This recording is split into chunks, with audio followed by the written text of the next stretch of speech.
Halo, selamat datang di video saya. Aku Smart ASN dan instansiku. Di sini saya akan menjelaskan sedikit tentang diri saya, instansi tempat saya bekerja, dan Smart ASN sebagai solusi untuk permasalahan di tempat kerja.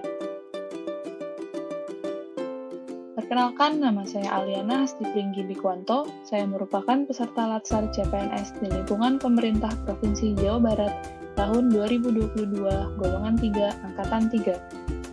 Saya ditempatkan di Sekretariat Daerah, Biro Perekonomian, Bagian Ketahanan Pangan dan Pertanian.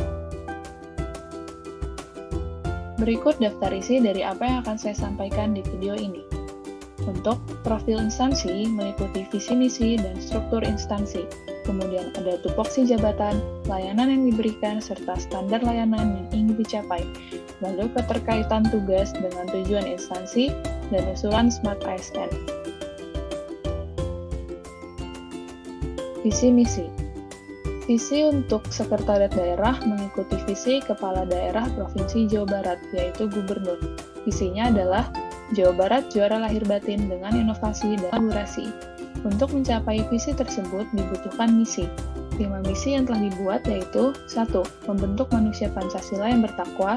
2. Melahirkan manusia yang berbudaya, berkualitas, bahagia, dan produktif. 3. Mempercepat pertumbuhan dan pemerataan pembangunan basis lingkungan dan tata ruang yang berkelanjutan. 3. 4. Meningkatkan produktivitas dan daya saing ekonomi umat yang sejahtera dan adil. 5. Mewujudkan tata kelola pemerintahan yang inovatif dan kepemimpinan yang kolaboratif. Struktur instansi. Sekretariat daerah dipimpin oleh seorang sekretaris daerah, yang di bawahnya ada 3 asisten. Pertama, asisten administrasi umum. 2. Asisten perekonomian dan pembangunan. 3. Asisten pemerintahan dan kesejahteraan rakyat. Di bawah asisten perekonomian dan pembangunan terdapat biro perekonomian. Kemudian di bawah biro perekonomian terdapat bagian ketahanan pangan dan pertanian. Dan di dalam bagian ketahanan pangan pertanian terdapat subbag tanaman pangan dan hortikultura. Saya berada di dalam subbag tanaman pangan dan hortikultura sebagai analis informasi hasil pertanian. Tugas pokok dan fungsi yang saya miliki yaitu 1. Mengumpulkan bahan-bahan kerja untuk keperluan penyelesaian pekerjaan. 2. Mempelajari, menganalisa, serta menelaah bahan-bahan sesuai dengan data dan informasi. 3. Melaksanakan penyusunan bahan koordinasi dan fasilitasi dalam rangka menyelesaikan pekerjaan. 4. Membuat draft laporan berdasarkan hasil kerja. 5. Membuat tahapan staf atau rekomendasi berdasarkan kerja untuk disampaikan kepada pimpinan unit agar hasil tahapan dapat bermanfaat. Berdasarkan tupoksi tersebut, saya tidak memiliki kontak secara langsung dengan masyarakat. Hingga layanan yang bisa diberikan sebagai seorang analis informasi hasil pertanian adalah layanan informasi. Seorang analis informasi hasil pertanian akan mengumpulkan data-data dan informasi terkait hasil pertanian, tanaman pangan, dan hortikultura yang diperoleh dari banyak sumber, seperti dari dinas dan UPTD. Data dan informasi ini akan dianalisis yang kemudian menjadi rekomendasi dalam penyusunan kebijakan.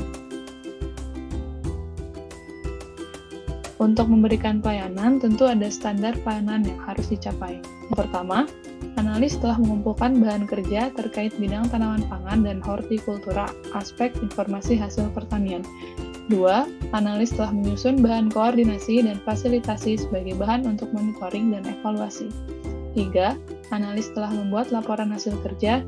4. Analis telah membuat dokumen rekomendasi atau telahan staf atau prosedur. Lalu, apa keterkaitan tugas yang saya miliki dengan tujuan instansi?